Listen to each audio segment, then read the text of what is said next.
everybody, and welcome to another episode of the Civ Show podcast, where we suck so you don't have to. I'm your host, MoySauce. Razing Zozo. Nystagmus. And today we have what I like to call the godfather of the Civ Twitch community. He's been streaming Civilization since the age of time itself, and he prides and built his community on positivity and openness, and something that I adore. It is the one and only GameMechanic. Welcome on the show, friend. Welcome on the show. Round of applause. Woo. Hello. I'm delighted to be here. Thank you so much for having me. No, we appreciate it. You appreciate you taking the time. We know you had like a week off as well, so we appreciate you taking the time from your week off to definitely be on the show with us today. Gentlemen, do you want to get? You guys want to get right into Sunday? Sorry about that. No, Sunday. No, I You don't want think. to talk? No, I'm still getting over. The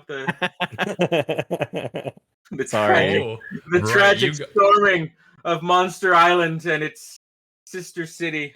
There was a fleet of tears, if I remember correctly. There was an armada of tears, and you know it. Oh my goodness! It was a skillful surprise attack. He didn't know that you got +2 points if you don't declare a surprise war. That's different challenge. Different challenge. I didn't see it coming, and I super didn't see armadas coming. They and, came from behind. Something didn't expect up the Spanish Inquisition. from behind. Yes, they did.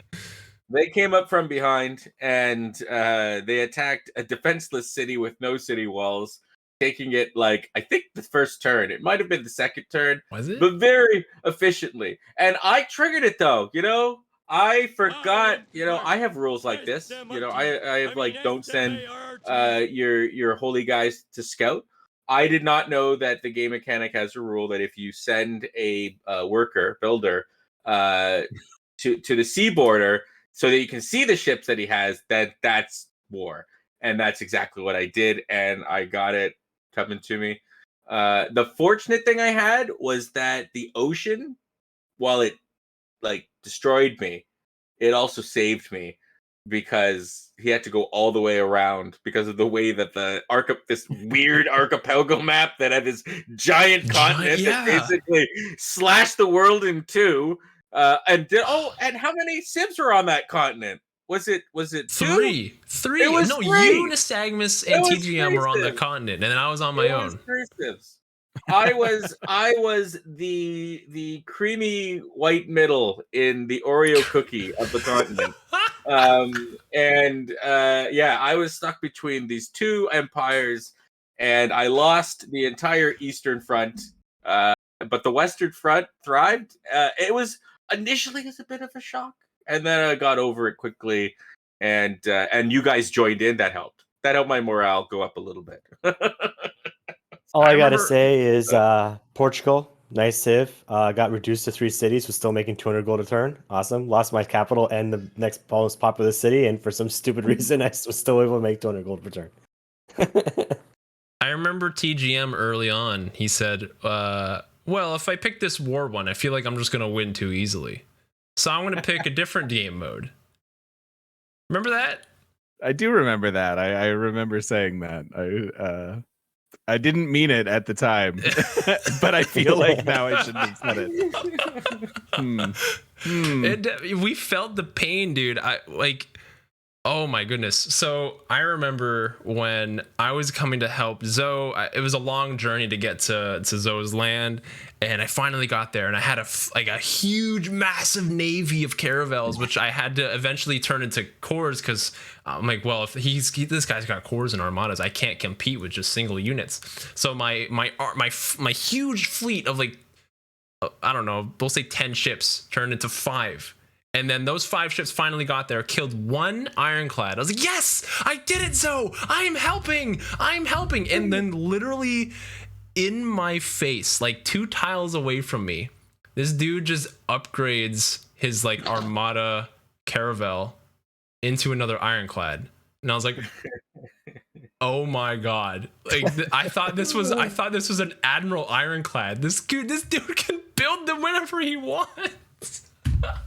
It's true. I felt like I had a good lead at a certain point, and I was like, how do I leverage this? What do I turn it into? And it just like I got to a point where I had recruited, I felt like every single admiral in the game. And so I was like, okay, this plus I got the admiral that gave the 3 combat strength. And then actually there hasn't been mention of this. Right before war, I popped in Crusade, and that is part of why you fell so quickly. Oh yeah, you did convert my cities because somebody didn't convert my cities fast enough. Yep. Somebody. Yep. But so I had about 3 of your cities that were my religion, and it was just easy. Wait. Zoe never said I should convert his cities, and he gets super mad if you try to without asking him. Yeah, he didn't ask me either. I do recall not being particularly impressed with "Screw you guys, I'm going home" in this rendering, and that Moy's, was it the Snex this time? I don't even know if you've been Snex. It was. Did you call it Snex, or is it just the symbol, the Snex? What did I call it? I might have called it like so, slithery. Let me get this straight. Your whole thing is you made fun of my religion, and then you expected me to take that as a sign that I should convert your cities for some reason. When you get super angry when anyone tries to convert your cities. Okay, I am like an ogre. Okay, I'm like a layers upon layers in this onion. Okay, and some of them contradictory. All right, it depends on the circumstance. But as the game mechanic just said, he turned Crusade on later. He selected it later. So unless I was checking, what's new now in the sales of religions, great I wouldn't have seen that. I am an ogre. It's the ogre defense. That is a perfectly cromulent defense. I've never heard that defense before. The ogre defense? Yeah. Oh, well, it's brand new. But I did not know that. I don't think it mattered, though. On like, at least at Monster Island, it didn't matter. I kind of felt my other city was a little defended. Constructive criticism is I kind of felt in a game where you couldn't build any military units, you can only buy units, that walls would be kind of important. And that's a good point. Speaking of walls, Valletta carried. He had Valletta in that game. He had Valletta. Was ridiculous because I took your city and then I was like, now I have Renaissance walls. Like, and this was like, I was like, okay, you took my city, but I have no walls. I can take this back. Oh, okay. Like, and I was looking for Valletta. And I was like, where is it? And then it came up later, and I finally got to see it. I don't even know how I got to see it. Like, I could just see the city because he went to war with you. So when you go to war with a city state, you see it. Yeah. So there's another part of my layer that I didn't do. I did not follow the 4 laws or the 3 laws of scouting. You don't even know your laws of scouting, Zoe. There's a 4th law. There's a 4th law. It's a secret law, and it means it's remember the 3 laws. You have to remember to use them. So I didn't know where Valletta was. I would have put. He only had 4. He had 4. He would have probably put more if people started racing, but he only had 4 in it. If I could have switched that, okay, I had a lot of faith. So yeah, that was like. There was the soul wrenching, and then there was like the soul like went in a blender when I saw the all of a sudden he's got massive walls. I'm like, all right, I can't take that back. So this is my new reality. I do want to know how Game Mechanic, how you got so far ahead to begin with. Like you were leading in science, you were leading in culture, you were leading in everything. Like what were you doing in Spain so differently than what we were doing? I had a couple decent districts. None of them were insane. I tried to get 4 pretty quick cities down. Like I feel like my districts were just good enough to like give me a slight advantage. I don't know. Like there were definitely moments where I was like, I don't know why I have 120 science right now, but I'll take it. I thought it was also very interesting. The city state, I can never pronounce it, but the one that gives you the discount for encampment stuff. Ingaz like and Garmu. Yeah. That was in game and very close to me. And I was like, this could be the whole game, was fighting over this stupid city state, you know? Like that was so fitting to have in that particular map setup. I thought was kind of cool. What secret society did you get? I went with Void. That's actually probably how I got good economy because I got some decent holy sites. Honestly, I went man, with Earth Goddess. if I found Void Singers, I could guarantee you I would have been like at least competing with contender? science. No vampires and no void singers, huh? Yikes. Yeah, I I never couldn't got take Vamps. owls, and then all I could get was Hermetic Order, which would have nullified if I upgraded it. So why would I do that? Right now, of course, where I built my pyramids was where one of the ley lines was, and then there are 2 harbors there, and That was a great yeah. pyramid, by the way. That little island just alone. It's like, oh wow. It was beautiful. Yeah. So that area had the pyramids, the Colossus, the Great Lighthouse. You just need a Sydney Opera House beside that, and like Yeah, no, was a the really Venetian beautiful Arsenal, city. and it would have been beautiful. Yeah. I took Hermetic Order 2 because it was the only one I could find. You know why? Because I was the creamy white middle in this Oreo cookie, and I could not literally scout outside of this little tiny, like, null of a continent or island that I started on. So I couldn't get a single goodie hut, and I didn't get a single goodie hut. So no Void Singers for Zoe. I had to take Hermetic Order. Oh, you know how many ley lines I had in my little nook there? Yeah, no, there were no ley lines. There were no ley lines. The closest one was to the north, all right, with Spain, and there was another one below me. And yeah, that was a terrible. And like when you took over, I think I had the Hermetic Order University in the city, Bay of Sorrow. Did it stay that? Does it stay that when someone else conquers it? Does it?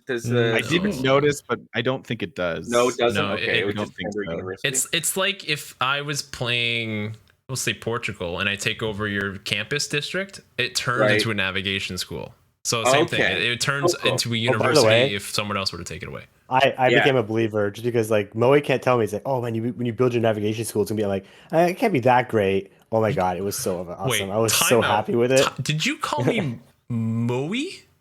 No more. I think he said Moe. I 100% heard Moe. And I'm like, is he talking about the hero Maui? But then he started talking about navigation school. I'm like, wait, I think he said me. Moe? Sorry, that's new, man. You know why? I think it's because of the Simpsons backgrounds. I was like trying to like split it between like Mo or something like that. Oh, Moe. It's gonna stick. Moe. I think in hindsight, I should have not taken a secret society at all. I think I should have just really. Because I couldn't leave that island. I couldn't fight barbarians, so I'm not getting a chance at vampires. And we can't use owls because they've been banned. And there's no way of me getting a goodie hut. The only option is the Hermetic Order. And it's just like, it's so risky. And then I took it and like, it wasn't a single ley line. So I would have been better off. Like obviously hindsight. Yeah, hindsight, yeah. But even then, like given the small amount of space, I probably should have said, you know what? It's not worth it. More than likely, there won't even be a single ley line. But imagine there were 3 in one spot. What if that happened? That didn't happen. I don't think there were like 5 on the whole map. You know, I think in the end there were like none. Oh my goodness. I'm curious to know, TGM, what's your favorite secret society? I actually don't know this. I think it is Void in that it is so flexible, and I like the Faith game so much. That changes a little bit with like the nerf goddess. But I feel like if you're faith forward, like hitting those monumentality golden ages for your mass expansion, like the flexibility of the economy that can come in with Void, like just the fact that you put 4 faith on your monument, that's so good. Like that's so good. And so I don't know, like it tends to be the most reliable for me. I think Vamps is also incredibly strong, kind of regardless of what you want to do. But yeah, I'd probably say Void.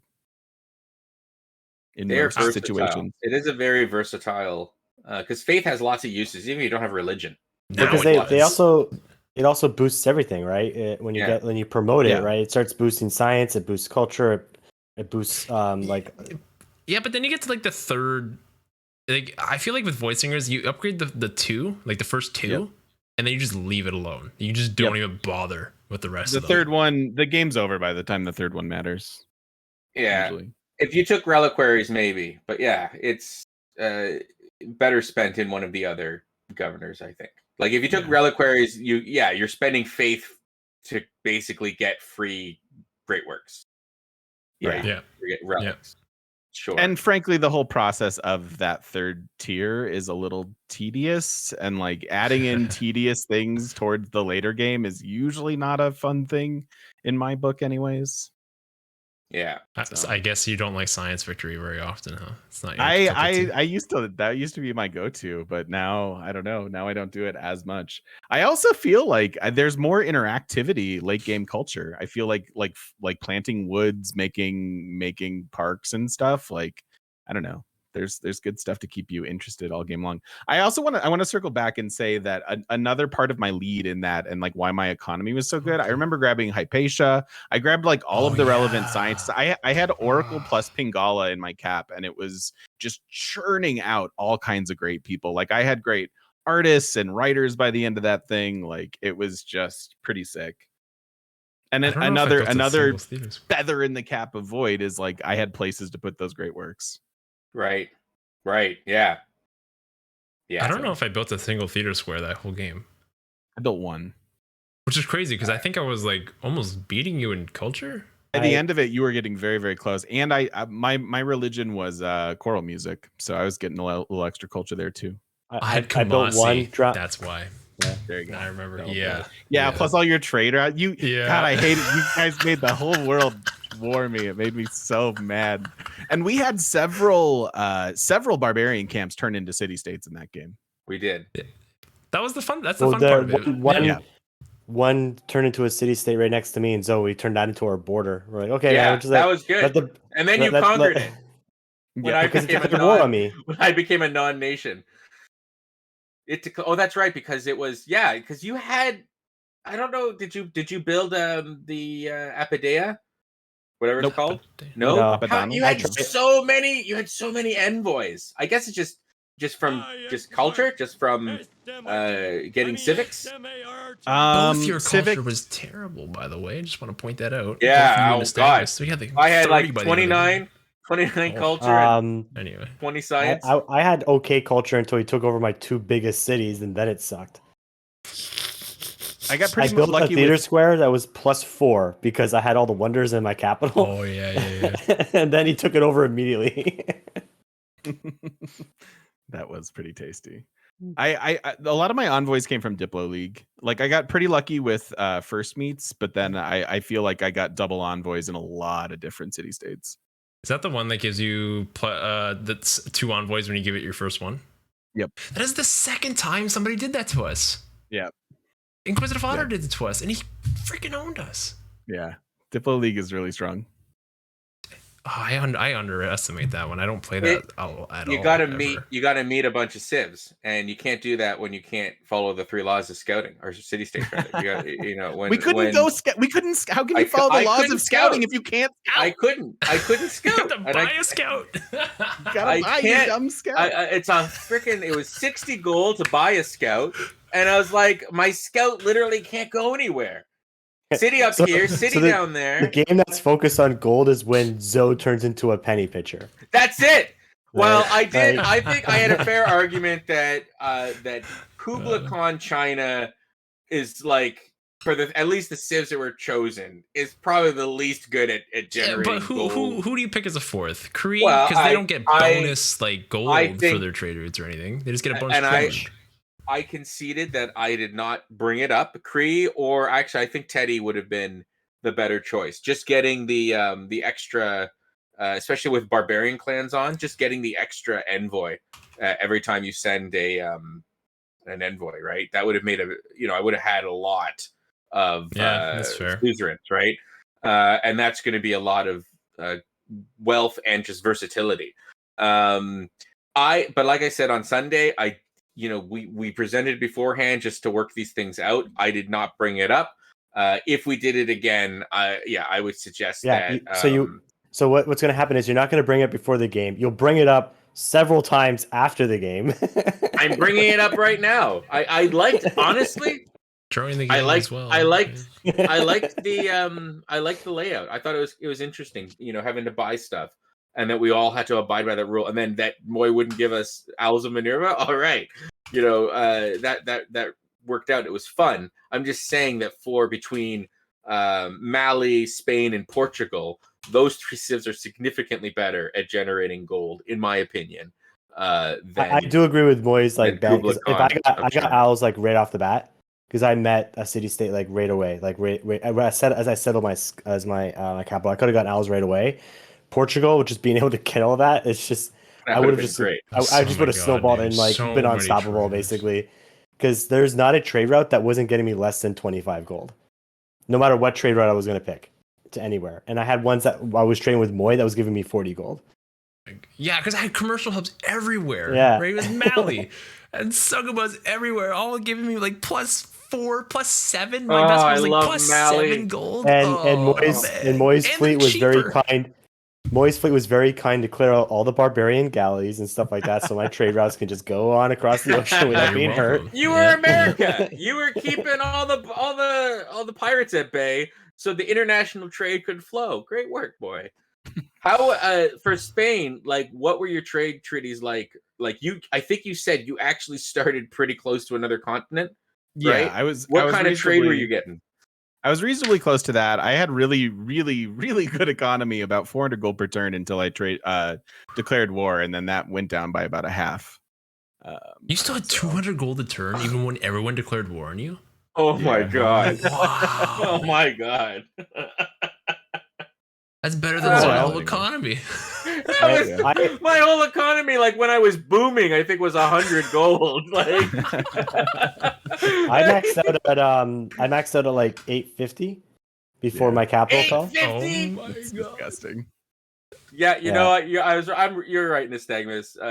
Obviously, it's just because I played them that the Kublai Khan of China wasn't making the gold. 850, like I should have been up there with 850. No way. There's no way I would have been up there for 850. Hey, Daniel in chat. None of us is saying it was close. None of us are saying that. It was not close. Oh, it was not close.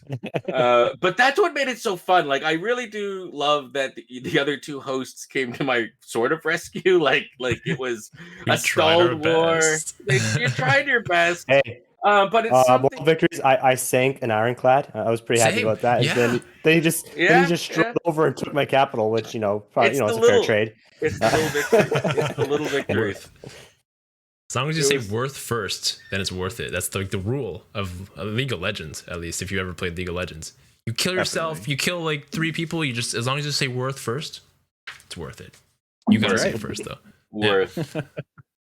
No, I thought that dynamic was fun, and like I don't like 3 versus 1, but still wasn't enough. It still wasn't enough. So we love to suck, so you don't have to, everybody. There you go.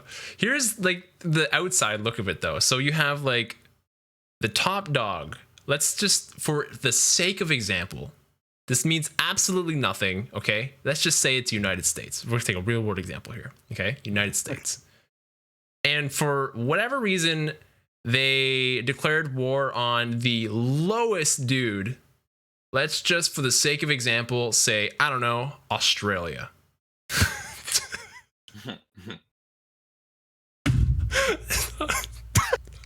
They would get a lot of production for a little while, right?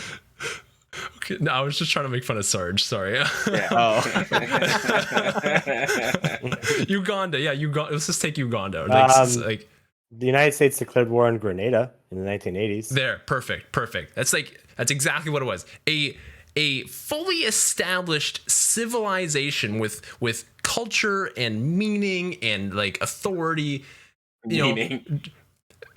Whatever, like free thought, like you can do whatever you want. Like they distinctively went out and declared war on the little city state that could. That he's just trying to get up the hill. He's saying, I think I can. And you literally just flicked him off his track. And down he goes, this little train, little Thomas the Tank Engine going down the hill like the dream he never could, and he's crying on the way. And then his friends, Tom McTank, the Tank Engine, and his friends, those me and Nystagmus. What are the names? I don't know. Fred and Phil. Fred and Phil come to his rescue, like, hey, we're here, we did our best. But then Fred and Phil also knocked off the track. You played God, is what you did. You played God. Yeah. Wow.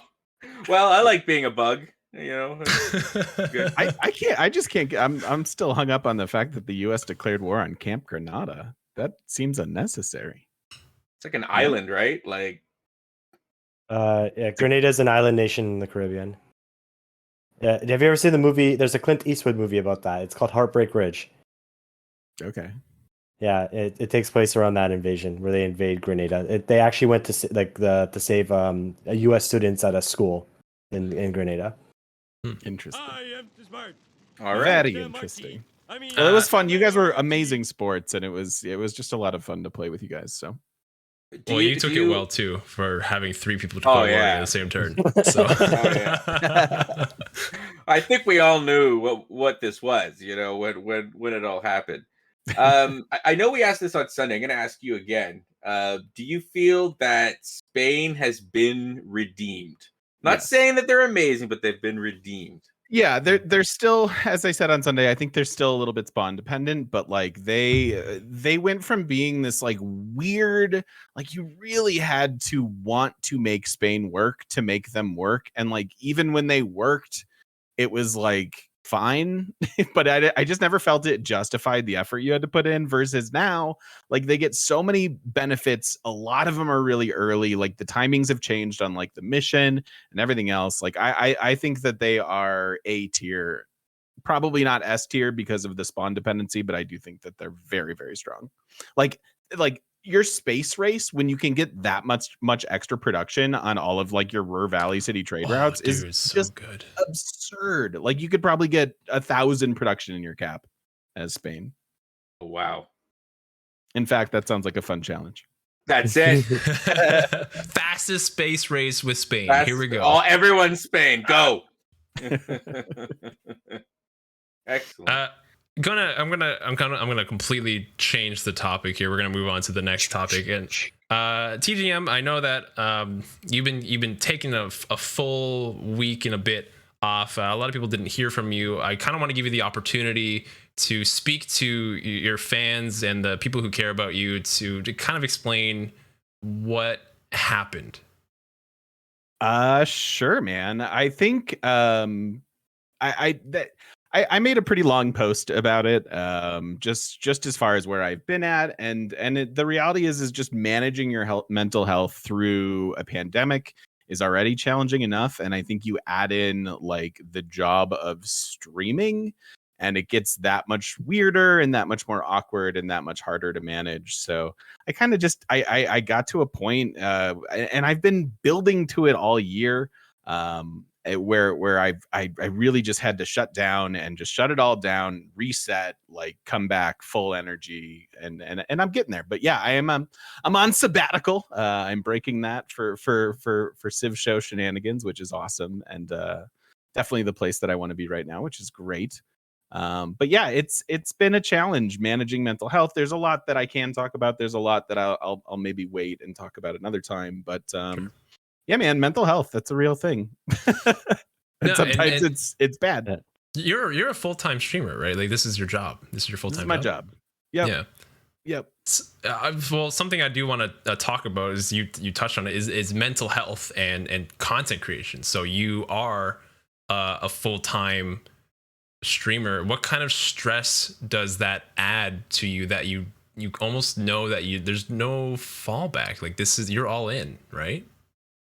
I am all in. I quit a very promising career path, profession, I don't know, in order to try this thing. So it's really not the recommended path. I think that most people should dabble in it before just full on committing to it. But I am who I am, and I did what I did.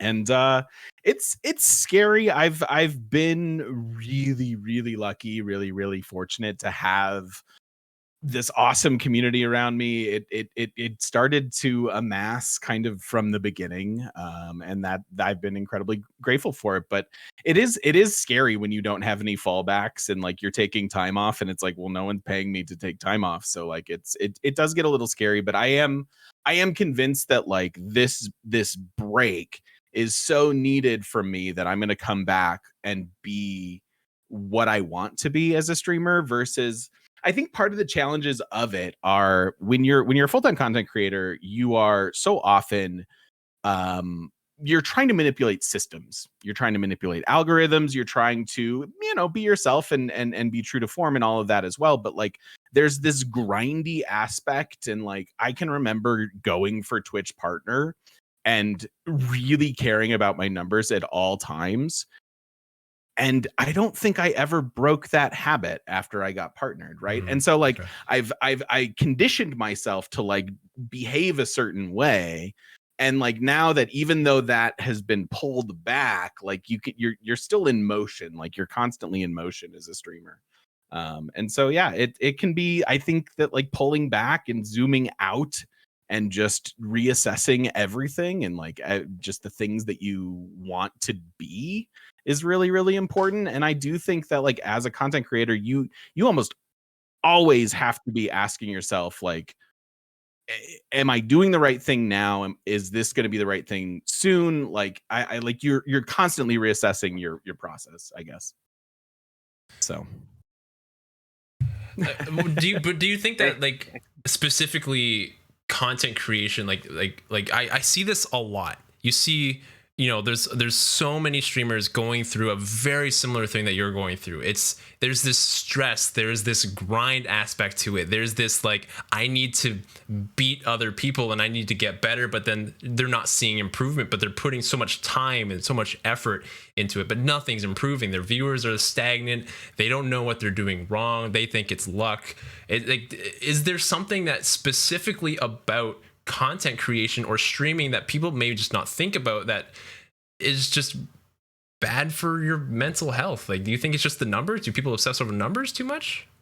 I don't think it's just the numbers. I think that the typical person, the typical Twitch viewer, the typical YouTube viewer doesn't appreciate how much energy it takes to make content. And I know that it's very easy to sit there and go, well, I play video games all day too. Like, why is it so hard? I could just put on a camera and be you. And it's like, not even close. Like the mental effort, like the thing I pose to people often is just like, just narrate yourself playing a video game for like 4 hours and just see where you're at the end of 4 hours. And you'll be surprised that like, you're kind of mentally exhausted. Like it takes a lot to just think and like make your brain go, but also your mouth go, and like this whole thing.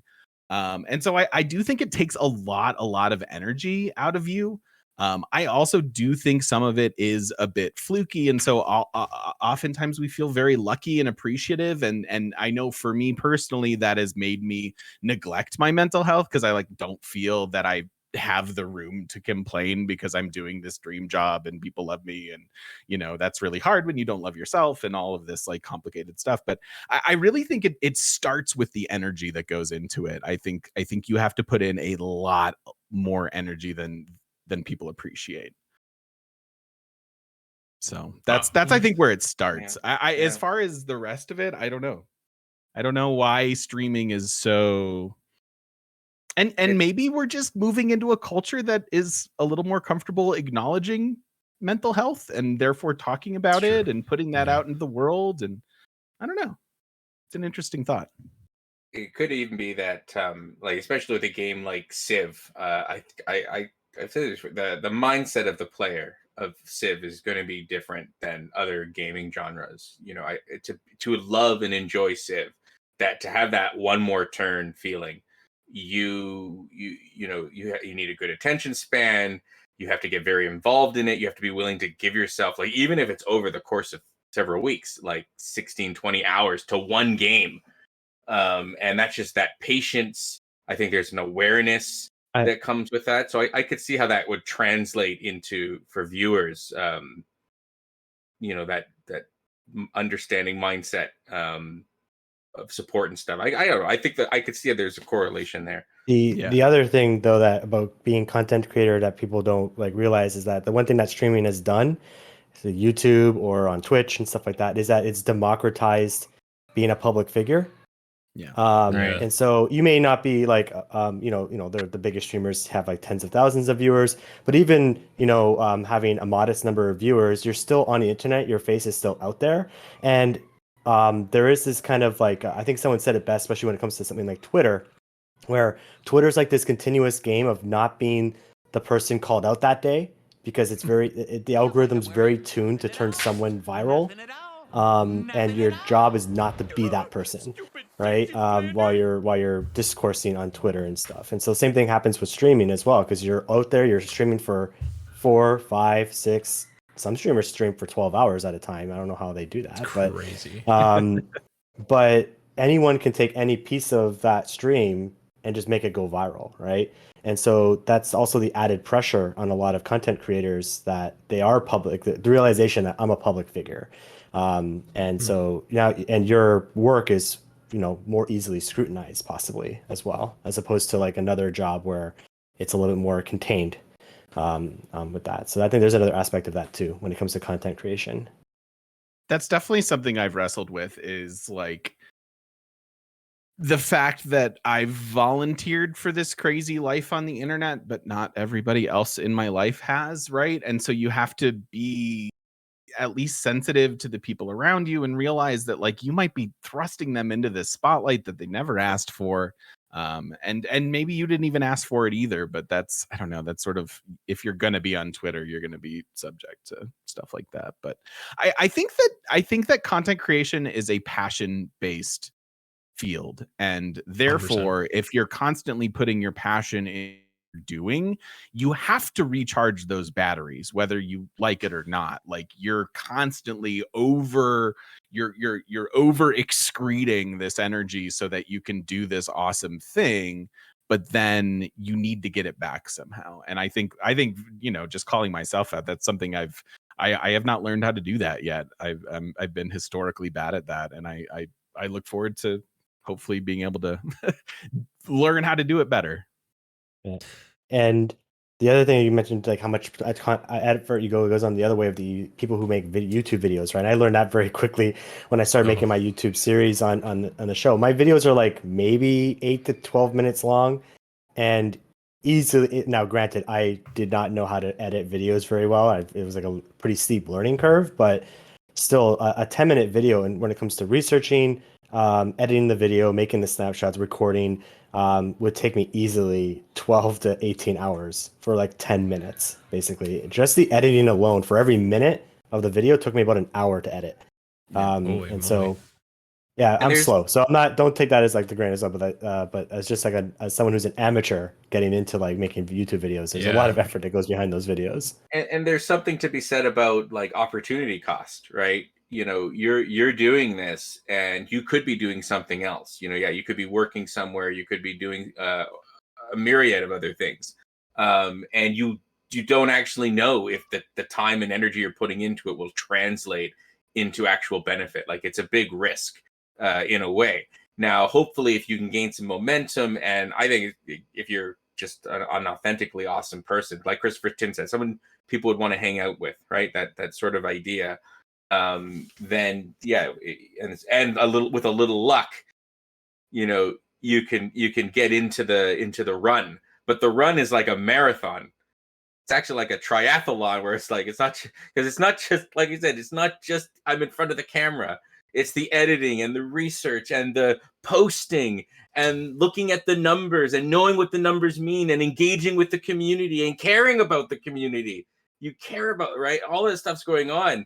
You're bound to like hit a wall. I'm like thinking of like Run Fat Boy Run, where he finally like he hit the wall and he couldn't go any further, even though you think you see the finish line.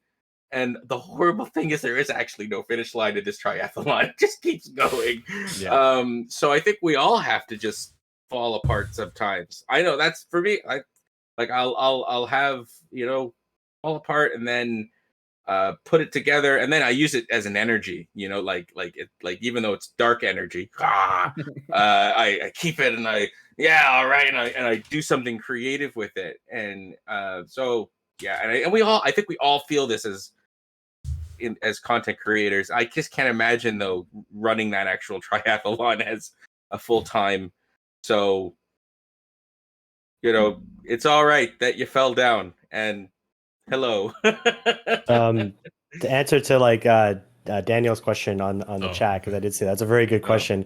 Just as an example for What's the question? What is the question? Yeah, for so the question people who are is just listening. do you ever feel embarrassed or ashamed about something you said or did on stream in a way that made you uncomfortable or restless for a while? I can tell you right now, there's stuff I've said in conversation with friends like 15 years ago that will still make me bother me in my head. Like, we've all said cringe at some point in our lives, right? And so definitely that's a yes. And that doesn't even apply to streaming. Just like in casual conversation, I put my foot in my mouth basically. And I remember those moments to like this very day, basically. And so I can't think of an example on stream. I'm a little bit more careful on stream, like consciously careful, but like in casual conversation, I've definitely had situations where I'm like, well, I'm gonna remember that until the day I die, essentially. Can we wait? I wanna hijack your point here a little bit before you guys get a chance to answer this. Like, there's this really, and I think it's because of the internet and speed of communication and stuff. But like the stuff you said when you're 12 was ignorant. And that's okay. I think that we're way too hard on ignorance. Ignorance is the thing that happens before you know stuff. That's a natural place to be. Like, it is really okay to be there, and it's okay to change your mind, and it's okay to be presented new information and go, oh, I was really wrong about that. And if we could do that more often, I feel like we'd all be a little bit more understanding and we'd all be a little bit nicer. Yeah. Yeah.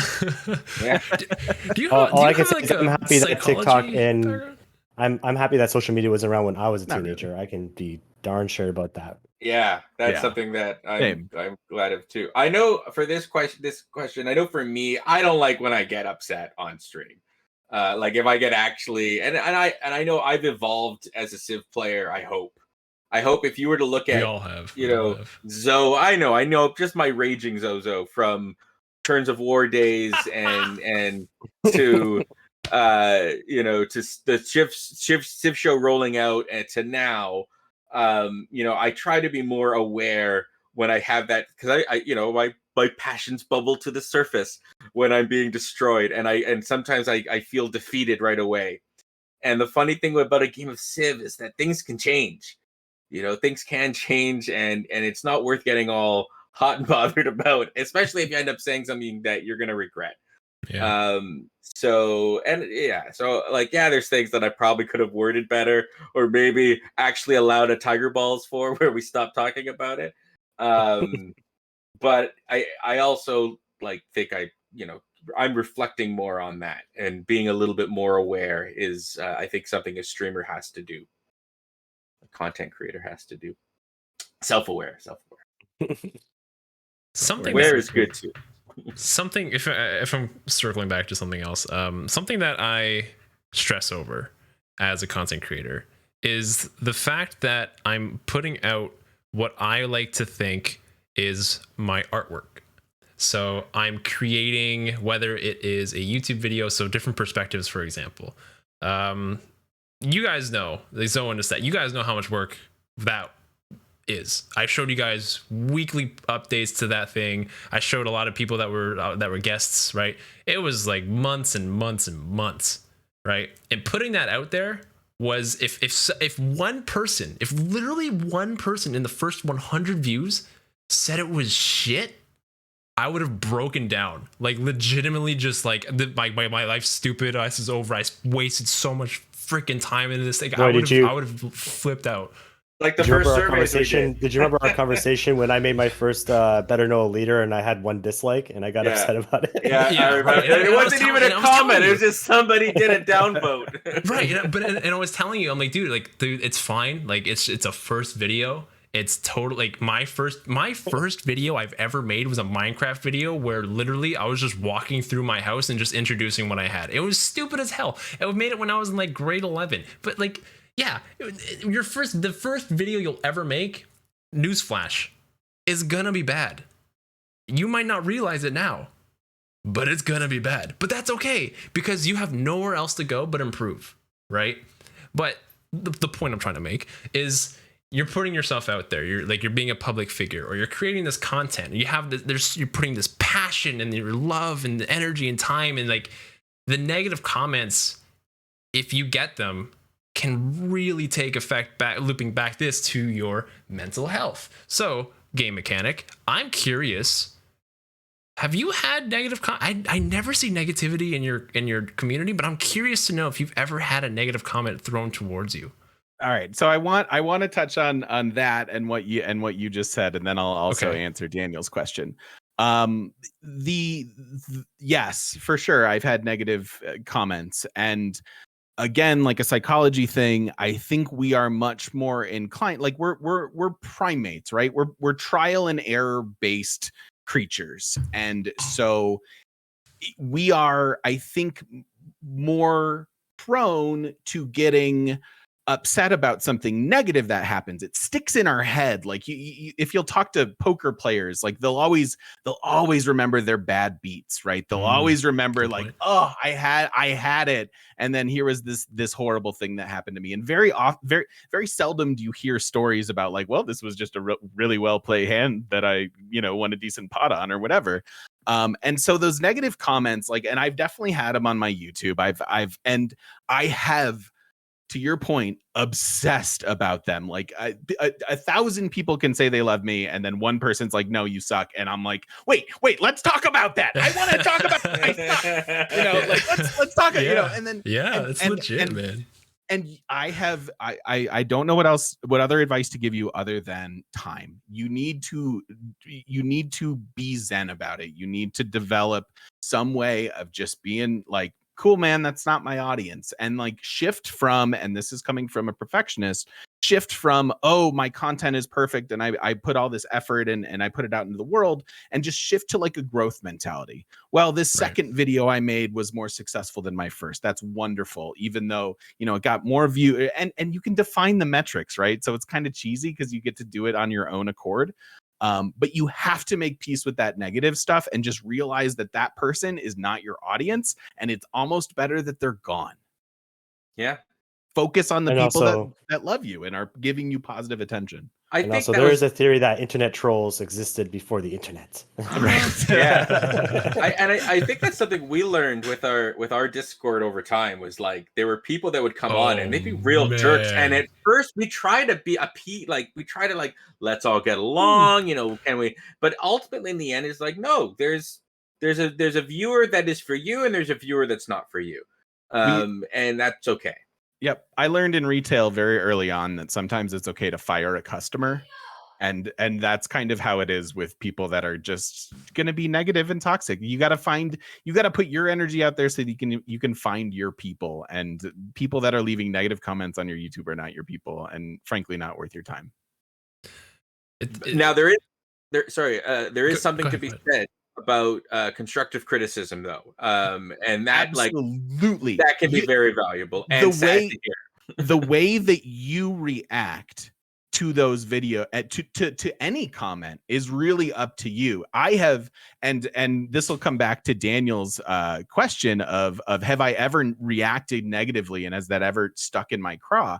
And yes, it has absolutely. Like I've had the negative YouTube thing, and that like kind of festers in its own way, but usually offline. There have been times that I've streamed where I've either gotten into it with someone or I took something negatively, and like my reaction is my responsibility. So if somebody leaves a comment on your YouTube, and maybe it's not the most positive thing in the world, but like maybe there is something constructive there. Maybe they just don't speak your language. Like maybe they left a comment that they didn't realize really comes off as rude. Like maybe they just know 6 English words and like whatever. So like your reaction to it is entirely within your power, and you have to have ownership over that, so that you can read a somewhat crappy comment from time to time and go and respond to it honestly and genuinely and be like, yeah, man, this is how I chose to do it. Like, thanks for watching. Peace out. Like that. And that's all you have to do. And you just wash your hands of it and you walk away.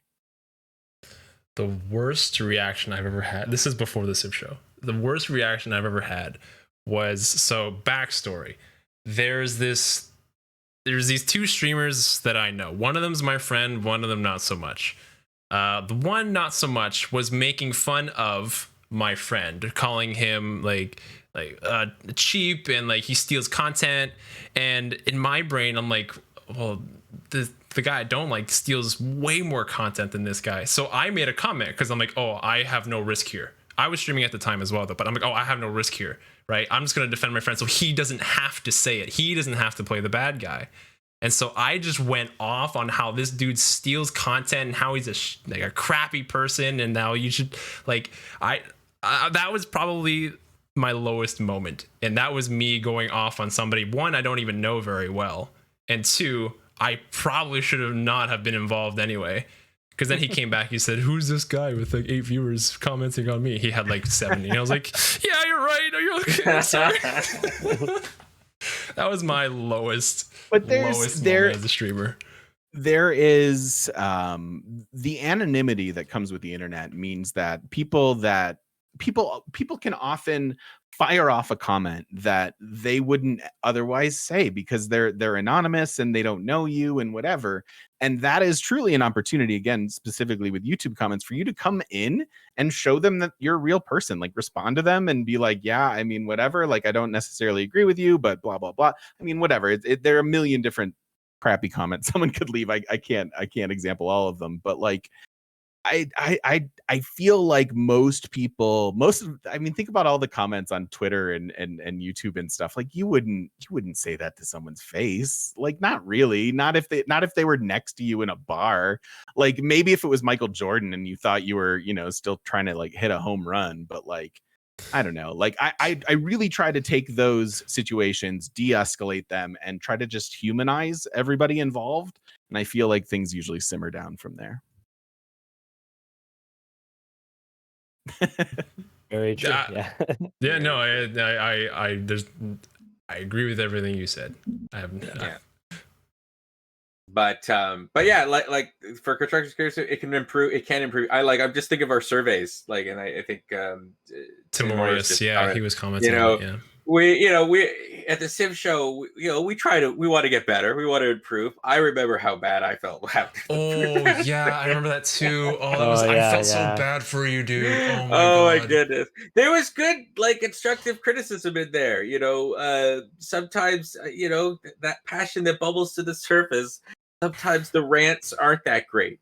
Sometimes they're great, and I hope sometimes I have some things to say that need more words and are somewhat, I hope, deep or at least interesting to listen to. But that wasn't for everybody. And there were some like genuine, like, at first I was upset. I was like saying, I remember I was saying, quit. You're ready to quit. I didn't want to quit the show, but I said, like, maybe the community would be happier with a different host, like a younger host or someone that's more relatable. I was really taken back by it, but like, you can't say that. So I'm not that much younger than you. Whatever. I was assuming at the time that most of our viewers were like 20, 25. Like, that's why we did the surveys, to figure out the age range. But like, just like when you get angry, you shouldn't respond right away. Count to 10, they say. I let it just sink in for a couple weeks, and then like I reflected on it and was like, there are actually some good points here about how, I think I can tone down some things. People aren't saying they hate you; they're just saying maybe tone some things down. And I knew I wasn't going to change overnight, but it made me a little. And then like when we did the next survey, still looking, and there's still some comments, that I have some improvements. I have things to work on, and I think that's something that, like, speaking to mental health, that's something that we have to all be able to do. That, like, that's the resiliency, is the capacity to allow yourself to stumble and then to get back up. And when you climb that cliff, it's just going to be another cliff you got to climb, and that's why it's okay to fall down. And usually you learn something, and that's really as long as you learn something, that's okay. It's okay to fall down. You should fall down. Nobody's absolutely perfect. I think if you're not falling down, you're not challenging yourself as much as you could be. But it makes you stronger in the end. But you have to allow yourself to fall down. Gravity pulls down on you for a reason. There's an entrepreneurial mantra that says simply fail fast. Like, learn where your deficits are. And I think one of the coolest things about being a creator or maybe it's even creative or performing or doing anything like this, is you get to look at yourself through the mirror of someone else's eyes. And sometimes that's like, sometimes you're the Joker and you just want to slam that mirror on the table, you know. But if you're the type of person who like maybe that's offensive because you had no idea, right? Like I know that like one of the things with me is like I have negative self-talk, and I'm not to go too far down this, but like my whole thing is like if I've already said something bad to myself, then then other people can't hurt me with, because I've already seen it, right? Yeah. But like with content creation, you have no idea what people are seeing for your, you know, in you or whatever. And if you're the type of person that's open to changing, like that's kind of a beautiful thing, that like you have stuff to work on as a person, as a performer, as a host. Like, I don't know, that's awesome. That's awesome to be able to, one, have success that you're doing it already and you're already having some success. And two, the idea that you could improve and do it better and have more success. Like, that's a beautiful thing. So a comment from Undersiv in the chat. He said, controversial opinion. The sooner you don't care about what people think of you, the better that you'll feel. He used to let everyone get to him before university, and it would make him feel unwanted. If you didn't get invited anywhere, like if you didn't get invited anywhere. After you realize people who care about you will always be there, the better. I like to add like an asterisk next to that, because I think that's an important message. Not care about what people who don't matter think about you. Yeah. Right? Yeah. Like, yeah. There is a real reason why human beings care about that. Like, just psychologically, we're meant for social groups, right? And knowing what other people think about us allows us to fit into the social group, and it lets us also set up social rules as well, right? Like, for example, I don't want to go down too much down the nihilist pathway of like just not caring what anyone thinks, just do whatever you want. That's not what the message is. But it's about finding out who is important to you and what is important to you, and caring about that, and not letting it get too cluttered with everyone's opinion of you, right? It's more about, because like, for example, I have very select few people that I very much care what my partner thinks, what if I'm doing anything that's upsetting them or something like that, and right. And so I think I just added an asterisk to that, which is just narrow it down to the people whose opinion of you that are making that in good faith, matter to you. Go ahead. Sorry, I'm kind of changing the topic a bit. I was just going to comment that, and that's why it's so important to at least get buy-in, from those that are important to you, and that they're aware. I think I was talking to Owls on his stream. He was mentioning that like he has a supportive wife that supports him doing what he's doing, and that's important. And it's like, yeah, like your significant other, whoever it is, that they have at least buy-in that you've talked to them about it, and you're not just doing it at the cost of that. Because honestly, a lot of your good reservoir of energy, it's going to come from those things that are most important to you. So it's almost like, I don't know, get your house in order and make sure that those people that are important to you, they're taken care of and got what they need, and you're there for them. And then you'll have that energy you need to shine on everything else, I hope. Anyway, sorry, Mari, go ahead. No, yeah. So what I was gonna say was kind of related to what everyone thinks of you. My most important mantra for myself is to just constantly learn from people. So everyone knows something that you don't. Everyone's smarter. Like Zoe's smarter than me at business. Nystagmus is smarter than me at health. The TGM's smarter than me at streaming and content creation. And so I'll take knowledge from everybody, and so I try to be as humble as I can to learn from everybody, whether that's a negative feedback, right? If somebody says that they hate me, okay, well, what do you hate about me? Can you be specific so that I can help you not do that anymore? And then maybe some other people like it, but at least I know, at least I'm aware, I'm self-aware, like, okay, some people don't like this. Can I change it in a way where I can have it so it's a little bit easier for everybody else? I take it with a grain of salt, like kind of Nystagmus said. If I don't even know you, right? If I've never interacted with you in my life, I probably won't listen to you. Like I'll think about what you said, and I probably won't listen to you unless some other people say it. I try to carry that with me every day. I do it at work. I do it with the TheCivShow. I do it at home with Tiffany as well. I always try to learn. I always try to just take what people say about me and just think about it. Like, think about it from another lens and like, okay, mate, are you really like that? I tend to be very, very stubborn. I'm a very stubborn person. Zoe actually is the first person I've met that's more stubborn than I am, which is crazy to think about. But I try to check myself. Like, hey, am I being stubborn about this? Like, I need to look in and like see what they're seeing about me. That was my comment. So, yeah. I think I have a couple thoughts to Unders. Like the idea that you shouldn't care what anyone else thinks, I think is one that I balk at a little bit, because I feel like that there's a slippery slope there to being jaded and being calloused. And I think that regardless of what you're doing, like keeping your sensitivity and keeping your ability to care matters a lot. Like that is what makes you human.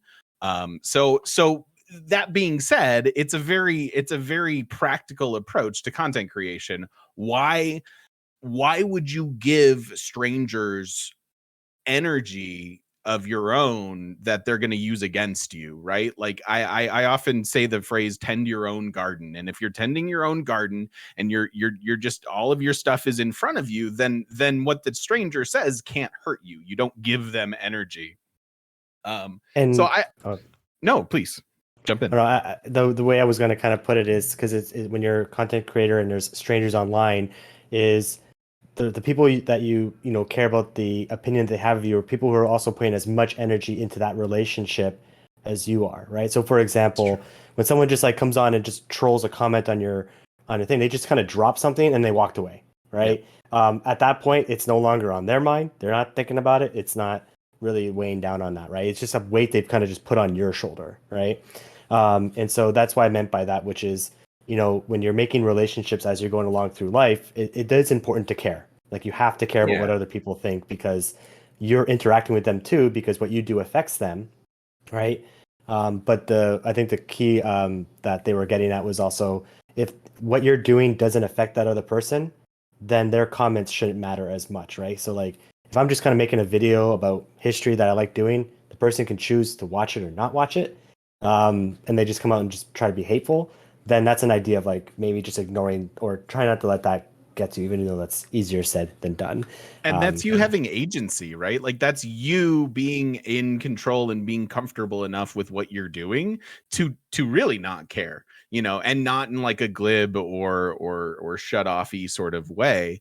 And then I think also to Under's point, like I don't know if you all are familiar with like tallest poppy syndrome, but like the basic idea is that if you're a tall poppy, you're going to be the first one that gets sliced off. Okay. And so if you stick above the crowd, like, and you're kind of signing up for that as a content creator, you do need to go into it expecting people to take their best shot at you.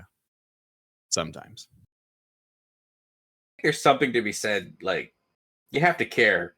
You do have to care what people think about you, because they're like content creation. It's like almost like anything in like it's a business in its own right.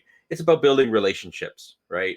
And building relationships takes time and energy and trust, and empathy. Like empathy is critical for building a relationship, but if you're not going to end up building a relationship with somebody, that's okay. You gotta be good at sorting, I guess, who you're ultimately, and that's why it's good to know who you are and what your values are, and likely you're going to share those values with your viewers. And it's something I think, again, with the Civ community, we have a kind of edge here, because our viewers are going to share some of those values, like patience and having a good attention span is a value I'm going to suggest right now.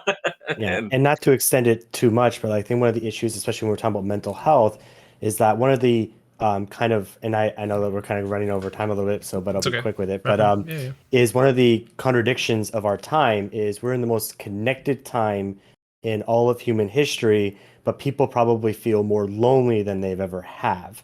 We haven't turned those connections into worthwhile ones. And so normally someone would be like, even if you're a content creator or a public figure, you would have a support group around you, right? They used to say that for raising children, for example, the village raises the child, right? But now we've kind of changed that dynamic to it's no, just the parents, like just two parents, that's it. That's all that raises the child. And that kind of puts a lot of burden on people. I only say that as an example because I'm a new dad, but that's as an example where we're super connected in the internet, but we don't feel that true community, right? So the internet is kind of like the connection with the community. And part of that too, I want to jump in there is with communication, that we have a fundamental communication breakdown, and a lot of it is because like we communicate so much with texting. We communicate so much with typing, and you lose human beings. We need to listen to each other's voices. We need to see each other's eyes. We need to see the body language. All right. We know that 90% of core communication is not language, right? It's gestures, it's tone of voice, it's all of these other things. Okay, 10 to 13% is language, which is the text, and so much like when you're don't have the rest of that, that's like 80% chance of getting lost in translation. So a lot of the interactions you might have with people are completely text driven, and there's no context. I can't hear, we kind of commented this, but I can't hear their tone of voice. I can't see did they look upset when they said this? I can't see that, right? Now, sort of the advantage that we have as video content creators is we have the cameras on our faces. People can see us. We can communicate a lot better who we are and what we're about. We can't see our audience though, right? And unfortunately, if the feedback you're getting is just that text language and not we can't talk to everybody. We can have them on the show. That's one way, I guess, eventually, but like we can't, and I think you have to take that into consideration, especially like when you're engaging with people. People say things when they text as well they would never say when communicating with, and so there's a fundamental breakdown. And we know this, right? I'm not making this up, and it's because so much of it is done through text, and we have to do whatever we can to break away from that. Moy, go ahead. I'm sorry I jumped in on you. No, it's all good. I'm basically gonna wrap it up here. I want to give thank you for the conversation. Really appreciate it. It's been very, very interesting. Very good conversation. TGM, I'm gonna roll out the carpet, as Sean Evans likes to say. Roll out the carpet for you. Please talk about whatever you want, promote whatever you want, your Twitch, your YouTube. You have the floor, sir. Tell us what you got planned for Sunday, or a hint. Oh yeah, I'll be back here on Sunday playing another round. We'll see how it goes. I don't want to make any promises, but I will certainly be here Sunday. As I said, I'm on a bit of a sabbatical. I'll be resurfacing online soon, and then definitely I already have kind of a day and date in mind as far as my return to full-time content creation. So follow me on Twitch, follow me on Twitter. You'll get updates there, and I hope to see you when I'm finally back. And we await for that. It was great having you, meeting you. I had so much fun last week, and just the conversations have been good. Amazing. Good. They've been good. They've been nice. They've been all right. They've been all right. Yeah. They're okay. Yeah. Average, but have it every day. Yeah, whatever. Thank you so much for throwing some time our way, and super looking forward to Sunday. Pleasure's mine. Thank you. Zoe, why don't you wrap us up here? That's it for today. So guys, I hope you'll follow us here, subscribe to the show if you like, but at least follow so you can get the schedule of all the different stuff we do throughout the week. We have our Patreon shout out. We got a couple shout outs, Moy. Remember the shout outs? Yeah, shout outs for sure. Shout outs. Shout out to the people that are really the high level of patrons, those specific people, that the names I know off the top of my head, of course. Yeah. Yes, of course. Yeah. Yes. The ones that, like Chris Garner, for example. What a Chris wonderful Garner, human what a being. guy. What a guy. New Shout patron. out. Shout out to you. NileMatotle or NileMatotle. Shout out to you, man. That's Good. another one. Segway 99. That is another shout out. And I don't remember the tier. Oh god, this is embarrassing. Let me quickly Don't look. worry, we're all here for you, Moy. Yeah, no problem. Okay. No, wait. Yeah, that's it. Okay, Warlord. All right. Okay, we're good. That's it. Nailed it. Yeah. Thank you for your support. The Patreon is resources, and resources help us do things. So give if you can. But otherwise, we will be back on Sunday. If you're not there, you'd better be dead. You can stream that on there, Moy. You can take that clip. We'll be back on Sunday, 7 o'clock Eastern Standard Time here on the Civ Show on Twitch. Until then, play that one more turn. Yeah. Good night. We're gonna raid someone. Owls. He's the only one on right now. We're gonna raid Owls. Enjoy this one, buddy. You'll see you guys on Sunday. TGM. I'll see you later, buddy. Yeah. Good night, you guys.